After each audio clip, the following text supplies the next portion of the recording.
Rusija, grad Veliki Novgorod. Katedrala Svetog Nikole na trgovačkoj strani.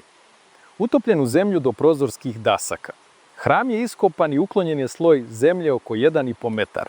Vidi se da hram stoji u jami. Prije iskopavanja ova bočna vrata malo su virila iz zemlje.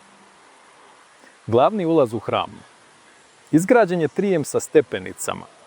Sa strane se nalazi dodatna prostorija sa vlastitim ulazom. Trebalo je iskopati prolaz do vrata. John's Church on the Trade Side. Crkva ima 2 etaže. Vrata su nespretno napravljena, jedna iznad drugih. Moderno metalno stepenište za drugi sprat. Ovako sa suprotne strane izgleda crkva svednog. Od gornjih vrata napravljen je. Dekoracija pokazuje da su ovdje prije bila vrata. Nisu iskopali vrata na sprat. Vrata su bila blokirana ciglama.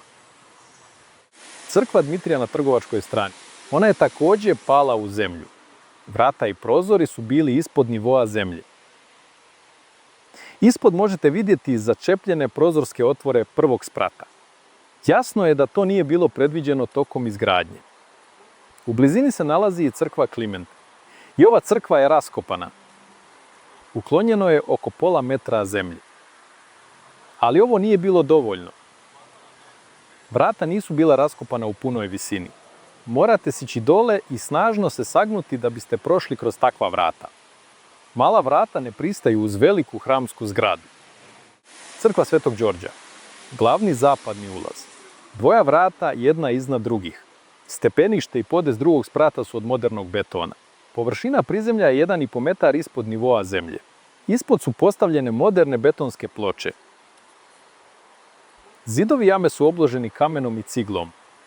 Ali vrata su još niska, nisu ih do kraja iskopali.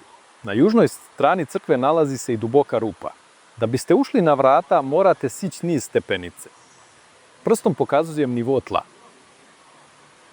Ovdje je rasla trava, a ovo je betonska platforma koju smo gledali sa zapadne strane.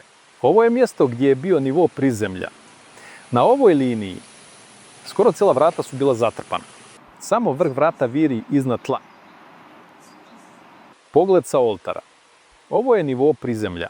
Bijeli gipsani zid bio je viši od površine zemlje. Smeđe površine bile su pod zemljom.